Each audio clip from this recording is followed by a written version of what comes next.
Welcome, everyone. We've got a quick poll up. We have a series of 4 questions so we can get to know you better. Starting with, what is the age of the child that brought you to this webinar?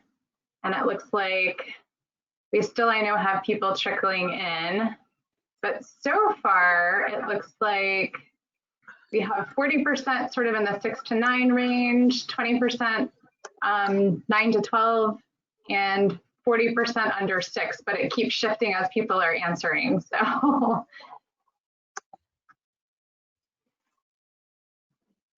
right. Yeah, it's actually divided kind of evenly. We don't have any middle schoolers, but it looks divided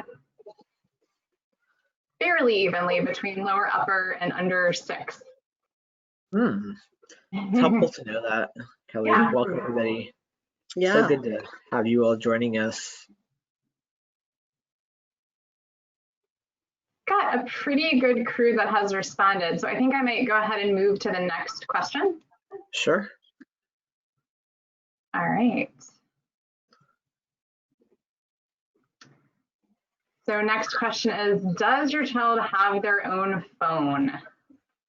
And no stigma here. We don't judge. This is not like a, oh my gosh, or oh my gosh, like no judging. Every family does tech differently, and we're a judgment-free zone. So it's more like we want to know kind of where your kids are at in their use of technology. So we hope you'll answer and just kind of share. It'd be helpful for us to know. Looks like we've got about 92% of votes in, and we've got yes, 18%, no, 82%. Okay, so that might imply they're a little bit younger, and yeah, you're being careful about making sure that you give them access when they're ready. Thanks for sharing that. Yeah. It looks like everyone has voted at this point that's on, and it ended up being 25% yes, 75% no. Got it. All right, I'll move to the last question. Or sorry, not the last, the second to last. So this is an interesting one, Kelly, because when we talk about social media, some folks forget about gaming, and gaming is often interactive online. Sometimes kids are talking to their friends on the same Minecraft server, or they're talking to folks they don't know. And it's also possible that they're playing games with you as adults at home or with friends from school. So we appreciate you answering this question. And video games could be anything from like an Xbox to Fortnite to Roblox or anything else in between. Words with Friends, although I don't think kids play that one very often. All right, it looks like we've got 92% votes in, so I'll go ahead and share out. It looks like a little less than 2/3 say yes, and the rest no. We can move to our last question. Perfect.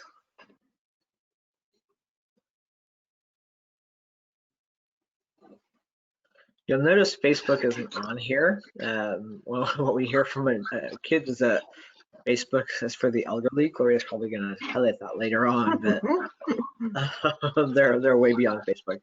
If you think they have a Facebook account, I can guarantee you they're not using it unless they're using it to inform you of things or the adults in their lives. I might give it just a moment here because I think we have maybe some people still joining and haven't responded quite yet. But it does look like overwhelmingly no from what I'm seeing. So maybe a younger crowd, as you noted earlier. Yeah, it's helpful to know. Yeah. Yes, definitely.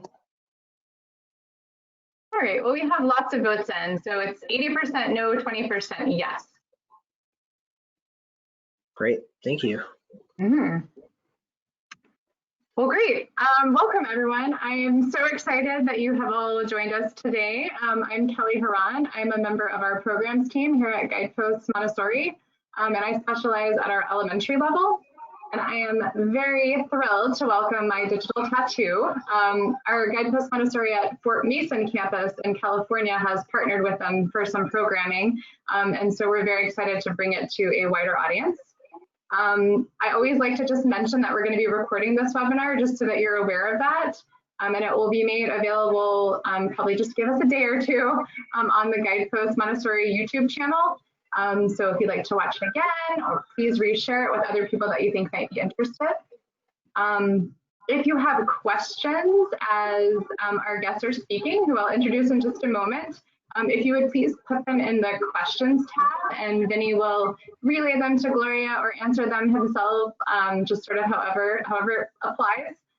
And let's actually go ahead and try out that questions tab just to make sure everyone can find it. If you could let us know where you're joining us from, I think that's always interesting to hear who has gathered. Give it just a moment for people to find that questions tab. We've got Charlotte, North Carolina.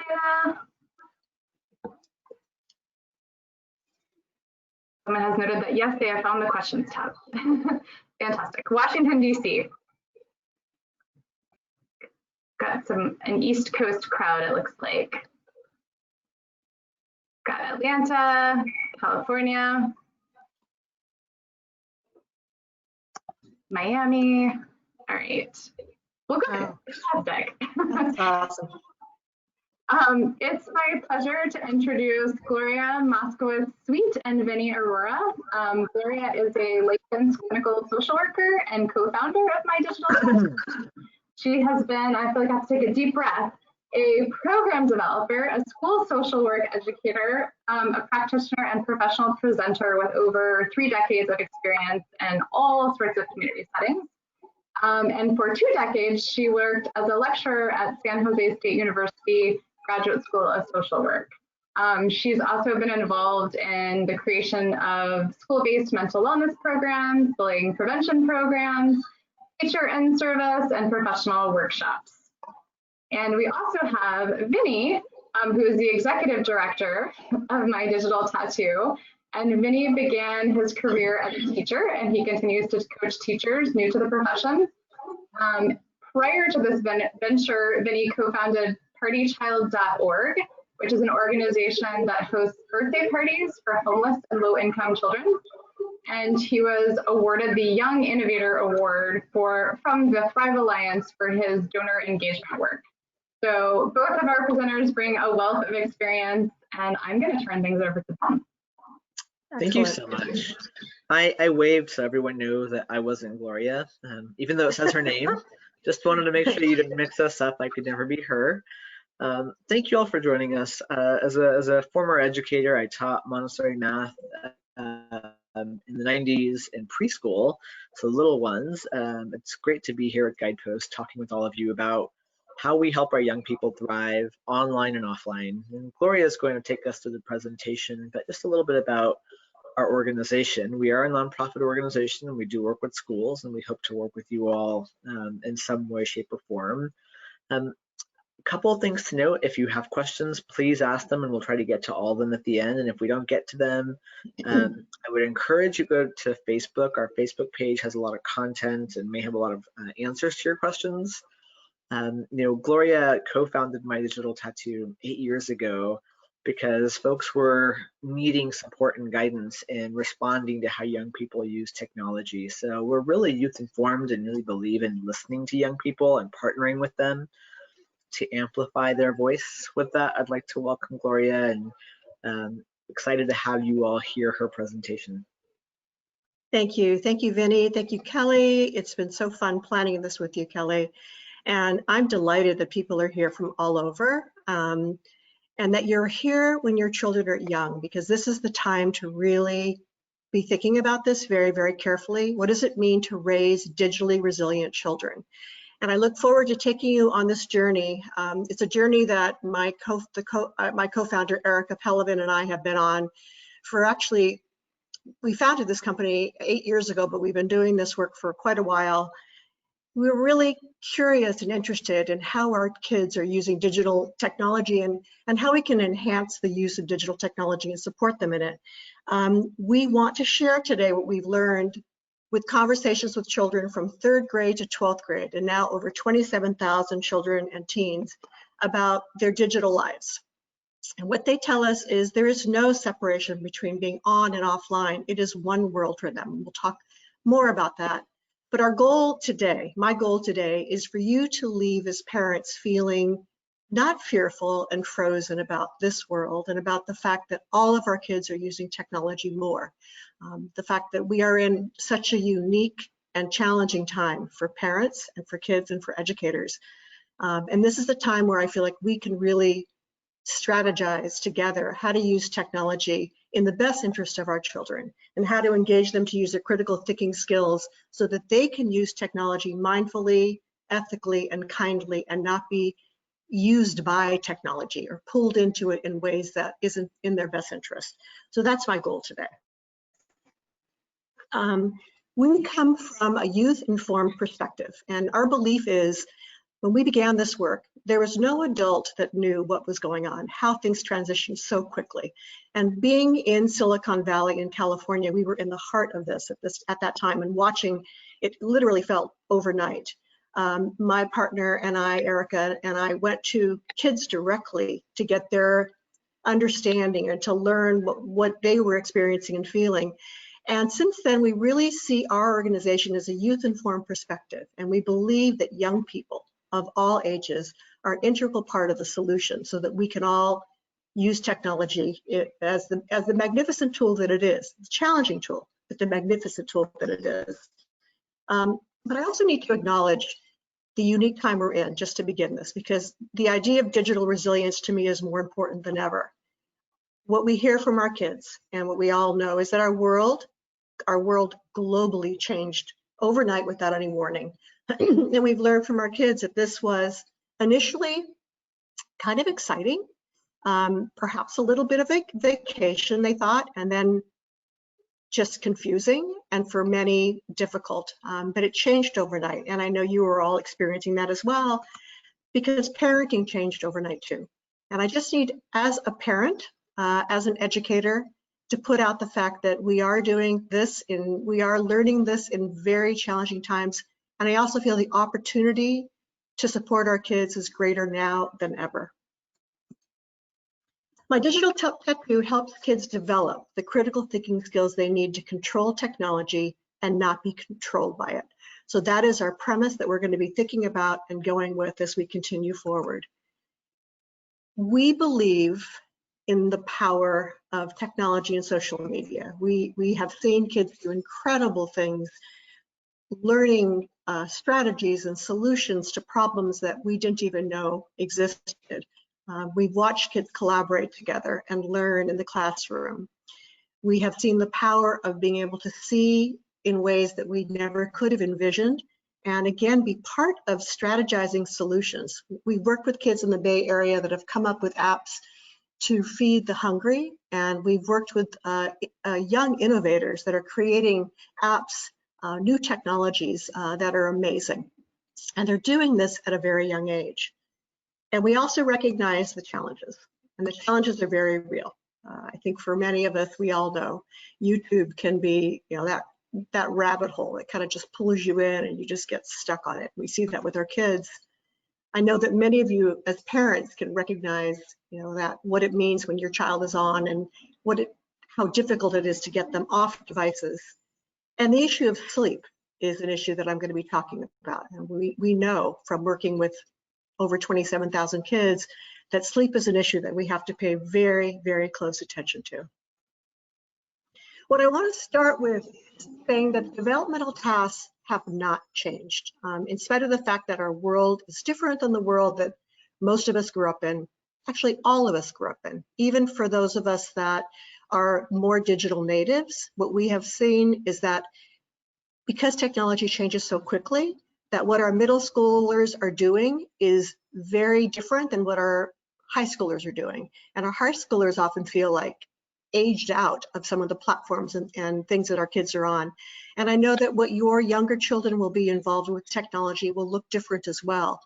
But I want to say this as a clinical social worker. Developmental tasks have not changed for children. Our children, as they become teens, they're using technology and social media to accomplish the eternal goals of adolescence. So it's not where your kids are at yet, but what their world they'll be moving towards. And they're actually doing it now as well in their gaming worlds and in their connecting world. They're socializing with their peers, they're investigating the world, They're trying on identities, just like we did when we played dress up, but they're doing it through avatars in very different ways in gaming. And most importantly, they're establishing their independence. So it's so important that we recognize that what it means to be a child is exactly the same, even though it looks really different sometimes.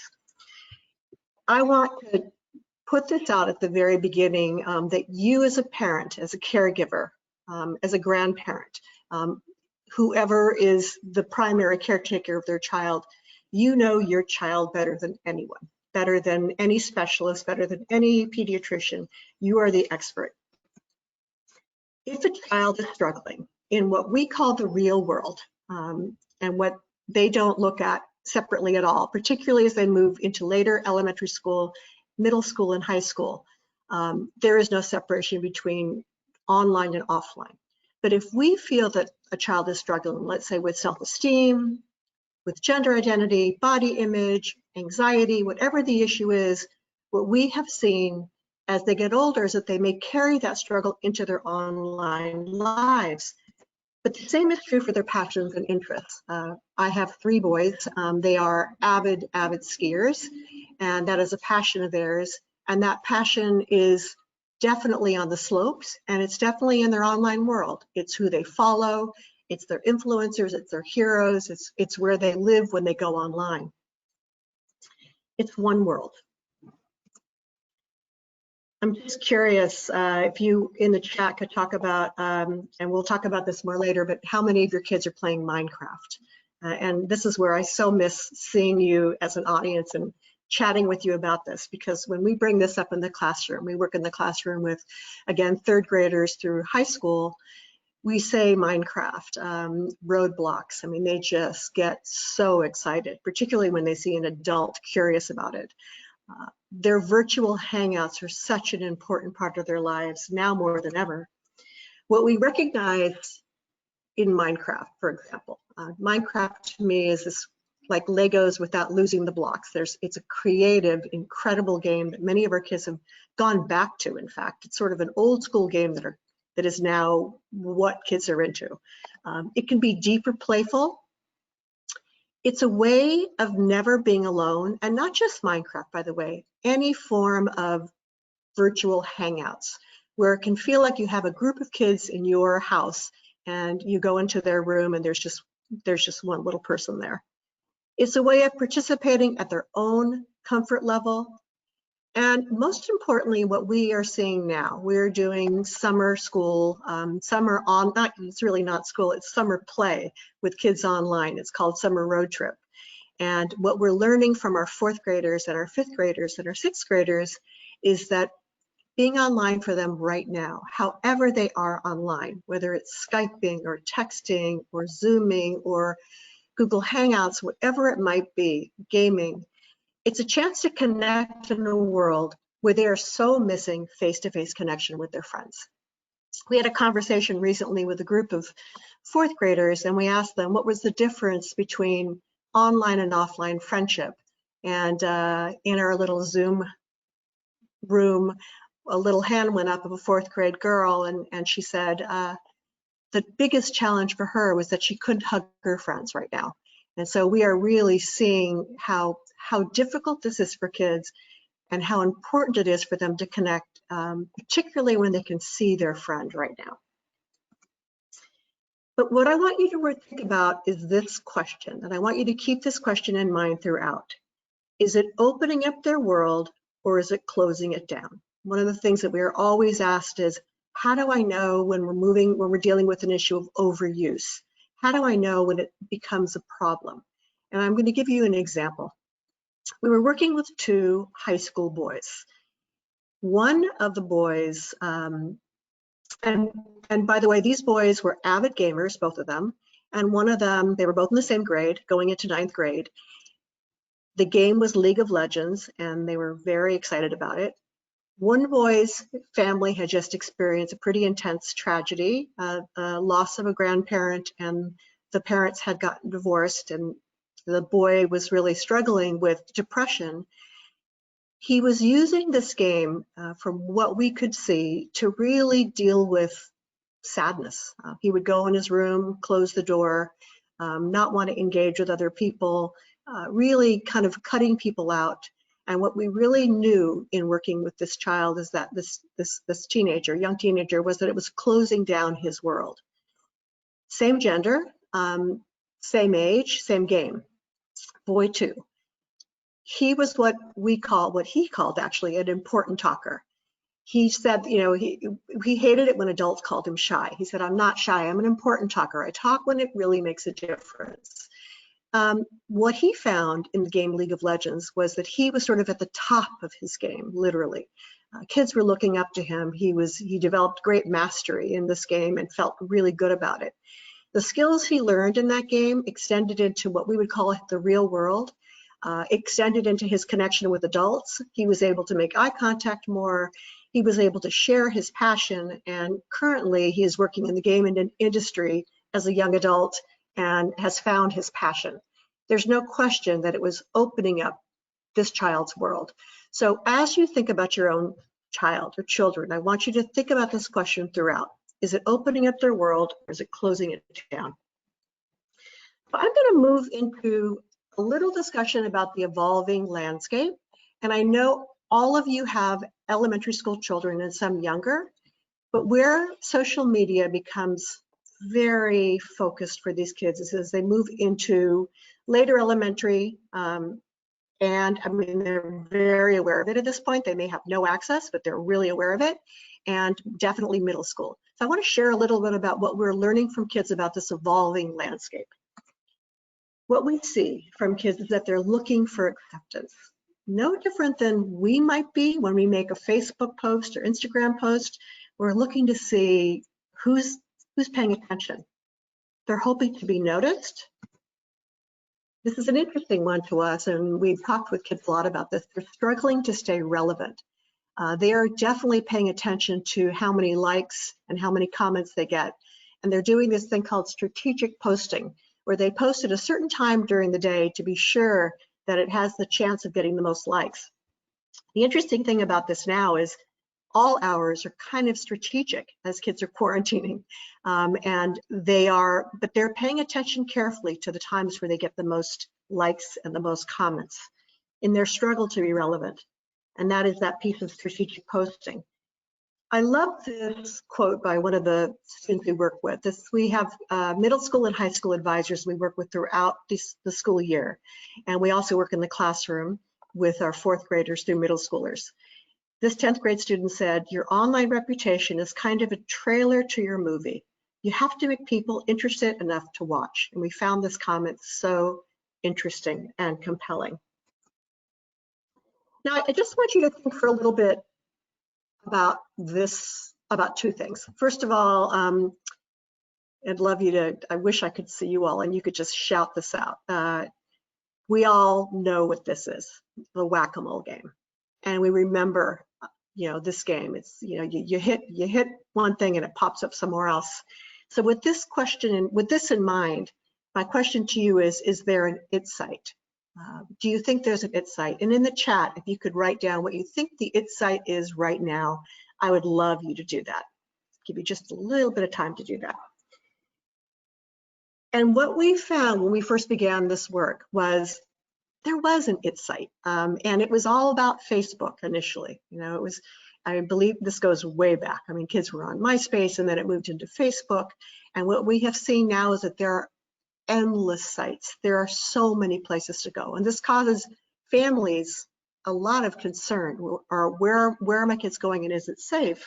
And what we have heard from kids is that there are more platforms and they feel it's a really good thing because you can express yourself in different ways and use them for different things.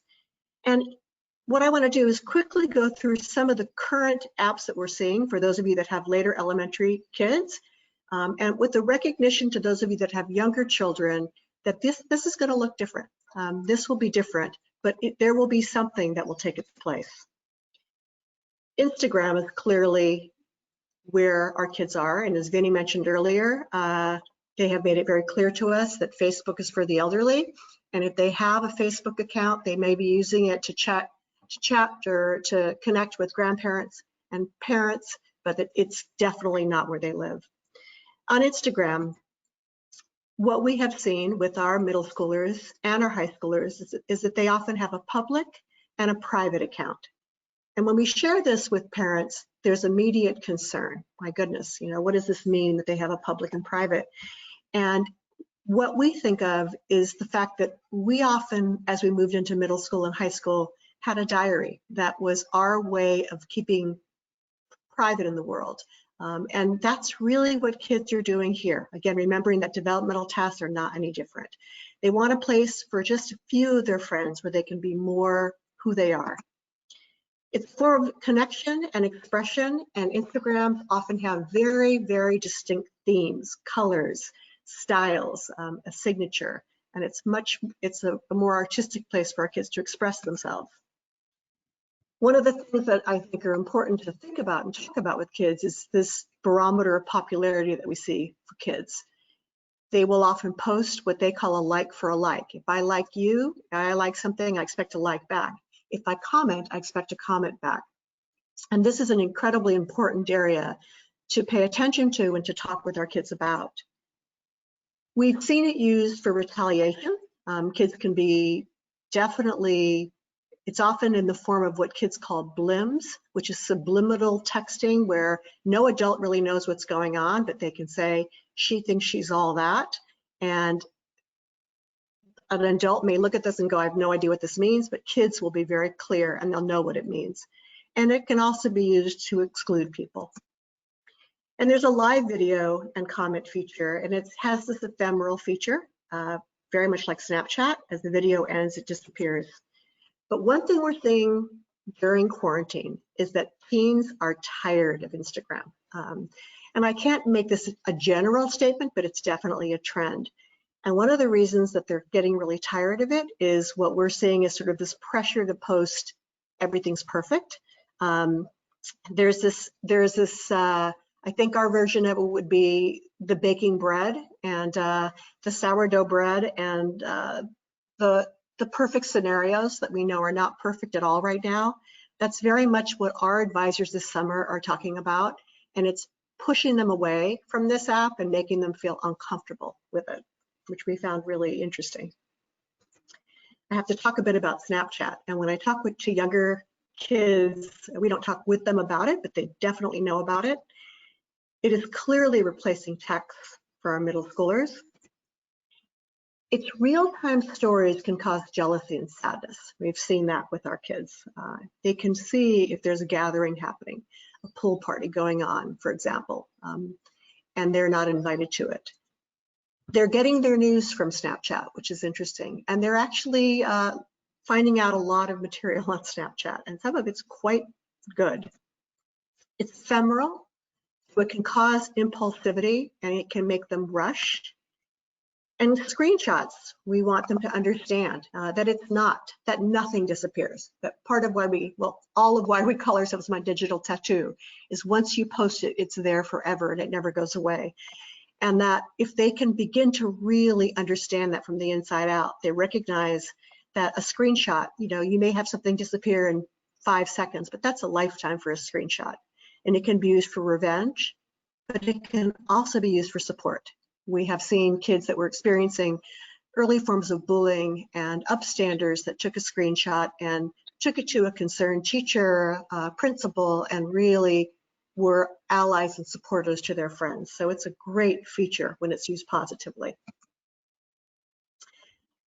Heroes and influencers, and I think this is a really important area to talk about with all of your kids and every age child, except for your little tiny ones. But even they have heroes and influencers. And perhaps it's on Sesame Street right now, and maybe it's Elmo. But there's this sense of people that they look up to and that they really believe in. And I want you to look at the faces of these particular heroes and influencers. To the left is Spencer X, in the middle is Charlie D'Amelio, and then to the right is Lauren Godwin. And these look like everyday kids, and it's part of what they love about them. They have said to us, I can relate to them, they feel like friends. All the way through elementary school and middle and high school and beyond, we see kids really paying attention to their heroes and their influencers online. And again, this is an area for us where we can really strategically ask questions and get involved and lean into our child's digital lives to learn about who they like and why, because this is such an important part of what we see kids doing right now. We want you to enter their world, and I know that you are. I mean, I know that you're all, you know, I know that I'm preaching to the choir on this because I see our kids using online and digital media at a much earlier age. This is something that our that our middle schoolers and high schoolers created. They have listed their influencers, and when I look at this, so many of these names have changed, and they change for children, but they'll often talk about, like, this is who we like and why. And what I would love you to do as parents is ask them and find out who their influencers are, who their heroes are, who do they admire, and why do they admire them? What's the focus of the content they provide? My niece, when she was in elementary school, followed someone who did amazing cooking, and it was all about creative cooking, and it was so incredibly exciting to her. My joining with Roxy was understanding this influencer, and it was a big part of our relationship, and it was important that I got why she loved her. We want to find out if they're donating or subscribing, because some of them are, and we want to understand what that means. And you know, as a parent, I definitely want to understand what that means. And why do they like them? Why are they following them? This tells us so much about our kids. We're all aware of memes, and our kids are all aware of memes. And I think particularly in this very serious world, that comic relief of the meme is just could not be more clear. And I personally love this one, and there are so many. What they say to us is they're relatable. You can find yourself. They really bring people together of all ages. So our 4th and 5th graders are excited about them. Our middle schoolers are over the moon about them, and it continues on into high school, of course. They keep up with the times, remind you not to take yourself too seriously. Kids feel like they're in the know when they can see what's going on, and it really is this new form of cartoons and joking, which is something that's really important to our kids. Now, I want to talk a little bit about this issue of peer validation and what the pull of social media will be. Some of you are already experiencing this and seeing your kids pulled into social media. And again, as Vinny said earlier, there's no judgment on any of this. Every family does this differently, and you know your child. Remember, you're the expert. We encourage families to be very thoughtful and mindful about when they introduce or when they want their child to be introduced to this. But let's talk about the psychology of the pull of social media. What we know is that children and teens care so much about peer validation. And what they find and what we see is that feedback on social media, positive and negative, is hard to resist. Now, the negative part was really difficult for us to understand initially, because there were some apps that were very concerning to us, and they changed like whack-a-mole all the time. There was an app called Ask FM, gone. Saraha, gone. But these very negative anonymous apps, and we would ask our young teens why they would be on them, and they would say, I would rather know what people are saying than not know. If they're going to say it, I want to understand it. And it was so important for us to get that as their digital mentors. We also know that brains are hardwired to seek new information, that we literally get a shot of dopamine with each new text, tweet, and like. And this, by the way, is not just true for kids. This is true for every single one of us. I want you to think about your last post, and I want to think about how often you have checked, how often you check right after you post. Very much what we see happening with our kids, but it's accentuated because in middle school, being liked and being the same is developmentally one of the most important pieces of what it means to be a middle school child. Let's look at what dopamine is stimulated by: unpredictability, small bits of information, and reward. Let's break that apart. Unpredictability. You don't really know what's going to happen, kind of like a slot machine. little bits of information are going to be coming in, and then there's that possibility of reward. And so it is the very things we get on social media and the very things that we get on gaming. Now, as a parent, my first feeling about this when I see a slide like this is, all right, this concerns me. And this is a young man who's gaming, and actually high schooler, gaming, very into it. And the question that we're often asked, and incredibly important question, is this: how do I know if my kid is playing a lot or if it's overuse? How do I know as a parent? Now, I have to say this before I start with this discussion. We are in unprecedented times. We are all using technology more right now. We are all relying on it more. Without it, we would not be connected to our parents, to our grandparents, across the state, to our friends. We are recognizing that incredible connection that we would not be getting without it. So I have to say that because it may feel like overuse for all of us right now, and these are unprecedented times. But with that said, let me give you some of the things that we pay attention to. One of these does not make overuse, by the way, and we do not like to use the word addiction with children ever, and with young adolescents. We see this in later adolescence, and something we want to pay attention to. Have they stopped enjoying things they used to enjoy? Do they need to be tethered and on all the time, or are they unable to enjoy things they used to enjoy? Do you see excessive tantrums or acting out when they're not able to access their phone or their tablet or their computer? Are they anxious or distressed, perhaps upset, when they can't get on their device or they can't access it? And I'm thinking anxiety, the kind of anxiety that you as a parent will go, there's something happening here. Are they aggressive, or do they act out of character? And the out of character part is the part I want you to pay attention to. Is it interfering in other aspects of their lives? And again, back to what we talked about earlier. Excuse me. Is it opening up their world, or is it closing it down?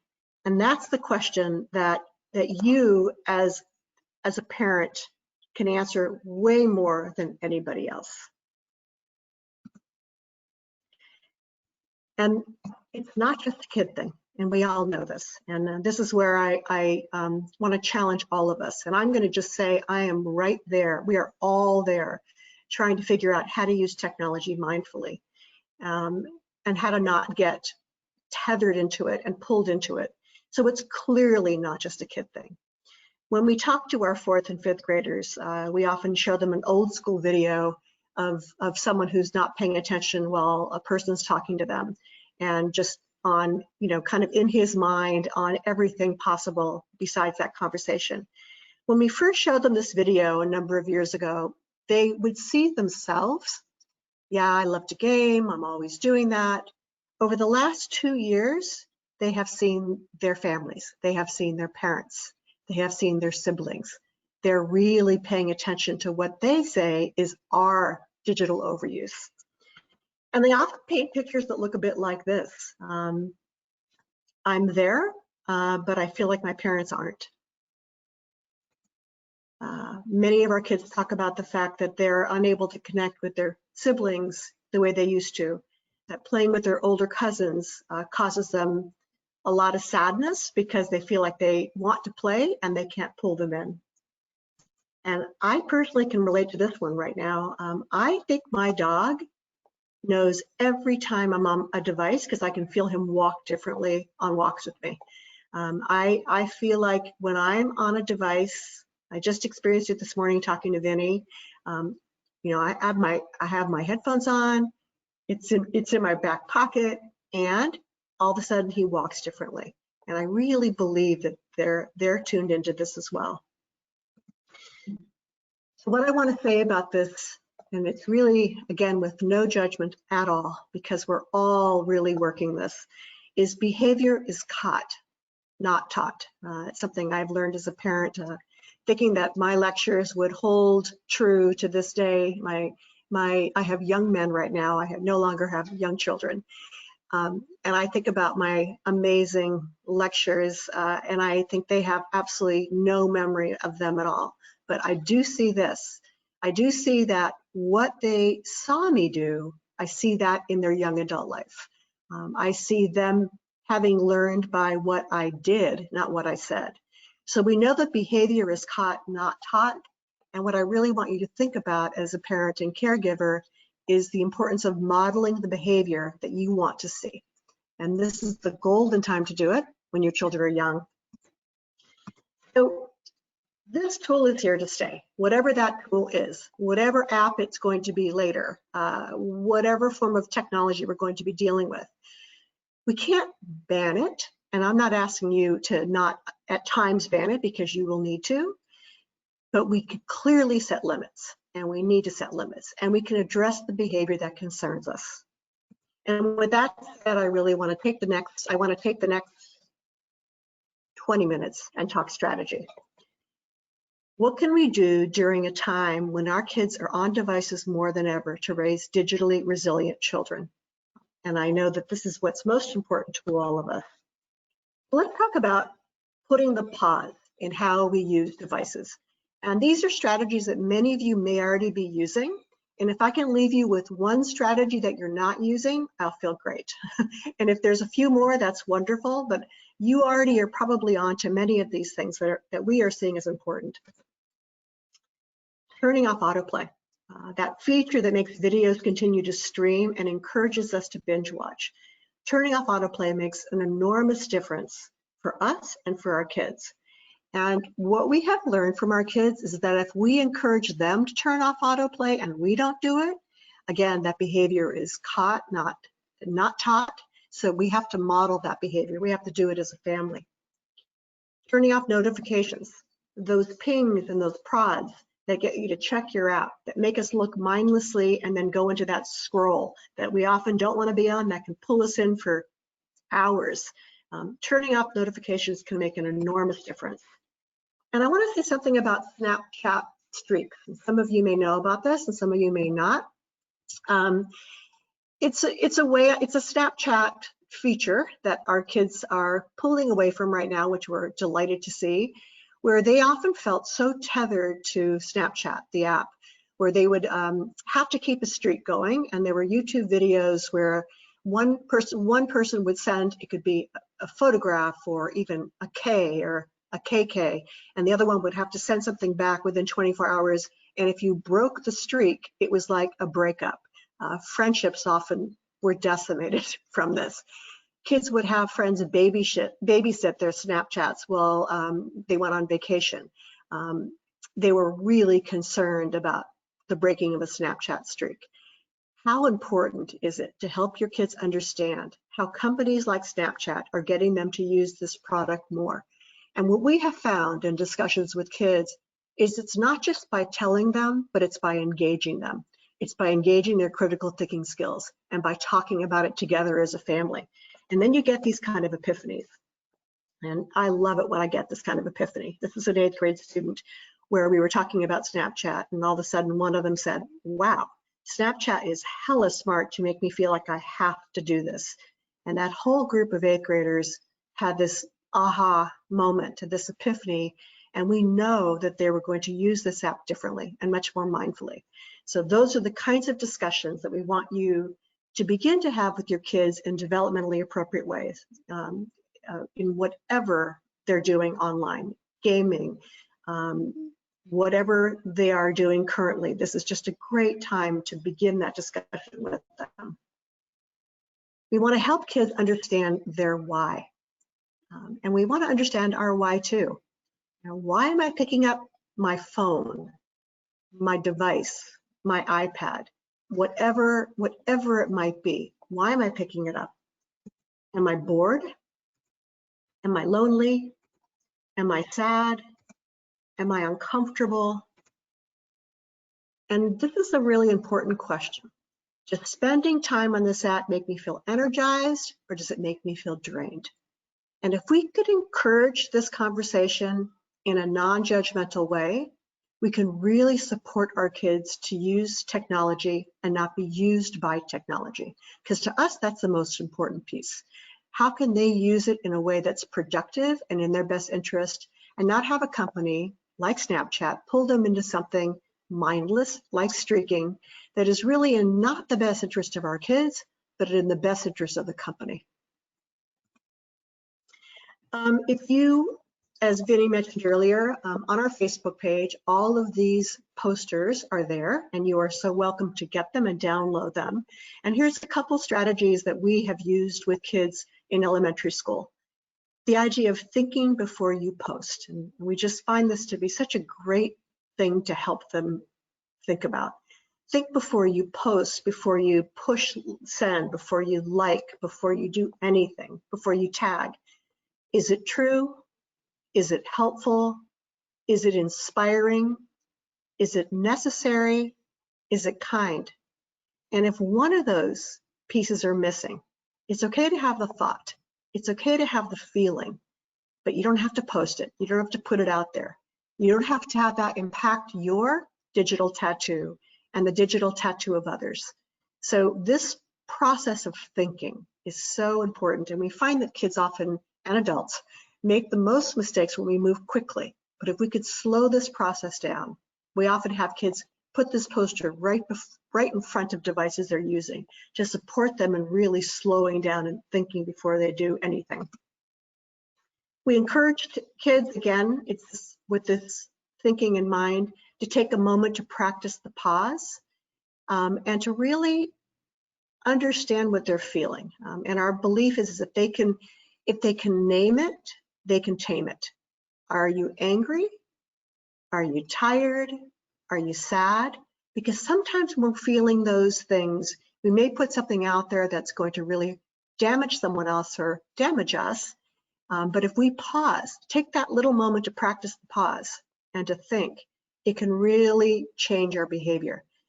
And if we could support this behavior early, it becomes a learned response. And that learned response is something they continue using into middle school and into high school. And what's been so great about what we have learned in this journey with kids is we have seen this to be true. We've worked with kids from elementary and then have followed them into middle school and high school. And we see that it becomes a learned response from them if they start early. We're sitting a lot longer than we used to sit. And we are noticing, and kids are telling us, that they are getting neck aches and back aches and eye pain in ways that we are concerned about. And I'm going to follow this with something called the 20-20-20 rule.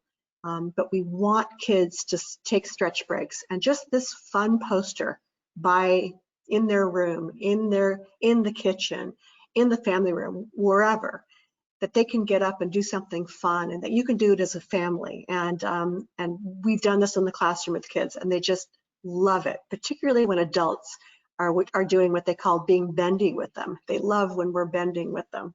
And this is just one example of how we can play with them.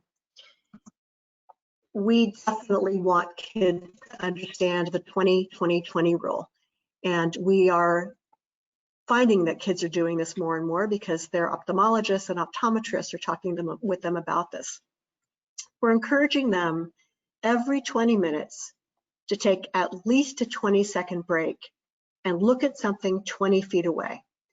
And we want them to understand the why behind this. We want them to understand that our eyes are not meant to fixate on an object and just stay in that one position without experiencing eye strain. We want them to get that that's why our eyes hurt and why they get red and why we feel uncomfortable and why they're rubbing their eyes, that we're not meant to do that. And that if they can set a timer and if they can start practicing this, it can become a habit. And we have again seen this in the kids we've worked with starting in elementary school. They learn this and they continue this in middle and high school, and it just becomes the norm. They don't even really think about it. It's what they do. So again, you can find all of these on our Facebook page. We are big believers in sacred family time without devices. Places in the house, areas where you go where there are no devices at all. family time and zones that are device-free for conversation, and we really are big believers in alone time. When a child says to us, "I'm bored," I actually am a believer in boredom. I'm not worried about boredom.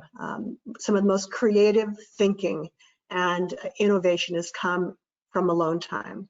And so I really want kids to have that time, however that time looks, to just not use a device. What we have learned, and we've learned this mainly from our kids, is that these rules have to apply to the entire family. If they very much have said this to us, if they notice that they're at the dining room table, kitchen table, their family says, "You cannot use devices, we're going device free, but honey, I might be getting a really important work call, so my phone has to be here." They are claiming hypocrisy. We're getting that loud and clear from them when we work with them in the classroom at very young ages, and they're recognizing that that's what they're going to be doing as well. So model for them how to be present in a world filled with digital distractions, and a world now that often it's really hard to find on and off time at all, but now more than ever, where we've brought our work home, it's so important for our kids to know and to learn that they're a sacred family time. I also really believe that we have to set healthy routines for them that are flexible. In California, and I think every state is going to be very different, we're looking at what the fall is going to be like for our kids, and every district is going to be doing this differently. So I think we're all sitting in an unknown world right now, and we're looking at a world where we're not sure, are they going back to school or are they not? Are they going to be going in pods or in a couple days a week? In our area, we're not clear yet. But as a parent, as a family, we need to really begin to create healthy routines, and we have to understand that they are flexible. So we want to start evaluating together, is the routine working? And if it's not, you don't have to stick with it. But give it some time. Be consistent with a routine. Give it a couple days to see if this is a routine worth sticking with. Talk about putting the phone away before bedtime. Critical. And I'm going to give you more on that for your younger ones. They have to wind down before bed. They need to learn how to wake their bodies up to natural light. And I really want kids to get outside and move without devices. I believe that is incredibly important. I want to say a little bit something about sleep, and I'm going to leave some time for questions, and I just have a few more slides. The development of sleep habits is critical for our kids, because we are seeing our kids coming to school, when they were coming to school, with what we were calling digital hangovers. They were really, really tired, and their teachers were noticing how tired they were as well. We want kids to put devices to bed at least 1 hour before bedtime. We want them to become really self-aware that their body is being tricked into staying awake. It's not just the blue light, it's light in general, because when they're in elementary school particularly, they're more attuned to light, and the blue light is definitely a factor, but there's another part of it as well. It's the switching that we can do on smart devices that lets us go from Instagram to Snapchat to texting to YouTube to Netflix. It's that switching that tricks our brain into wakefulness. And if we can help them understand that from the inside out, we're really supporting them in good sleeping habits. And we want them to learn how to do something consistent in preparation for sleep. And if they can learn this now, it will have lifelong benefits for them. And I realize I have 5 minutes, and I think this is going to work. Strategies for setting limits for all of you as parents. I believe strongly that devices should not be charged in kids' rooms, because if they're charged in their rooms, even if they're great, mature kids, we're giving them more than they can handle, especially as their online world gets bigger. The pull to check text, the pull to check likes, the pull to check whatever is too strong. It's hard for us. I'm not sure if your kids are doing sleepovers right now, but if they come back and if they are using, if they're in, car rides, we want you to consider no cell phones on car rides and sleepovers. We really like an old-fashioned alarm clock because the first thing kids say to us, but it's my alarm clock. And we think an old-fashioned alarm clock works just fine. We're big believers in family media agreements. You can also find this on our Facebook and our website. And I also want to encourage you to look at the work of Common Sense Media. They do a great job with family media agreements, and it's free to you as parents. And really quickly, reducing digital distractions. There are a couple apps that are fabulous that our kids have, that have given us that are wonderful. For our later middle school, actually our later elementary, middle, and high school kids, Forest is an app that if you choose a tree, you set a timer, you tap start, and as you work, this tree grows. And if you leave it before time runs out, your tree will die. And it's such a compelling app for kids. They're the ones that share this with us. It's one they're still using a lot. What I love about this app is how creative it is and how amazing it is. Your virtual trees can be exchanged to plant real trees in the forest. They're really using this app well. This one is called Moment. It automatically tracks how much you use your iPhone each day. If you're using it too much, you can set limits, be notified when you go over. This one is a Pomodoro. It's a time management method. Uses a timer to break down work into chunks. I love that way of working for kids. 25-minute intervals, separated by short breaks. That's a skill they can learn in elementary school that is often incredibly effective later in school. And then finally, and these are just a few, Rescue Time is a time management tool that tracks time spent on computers. There are so many.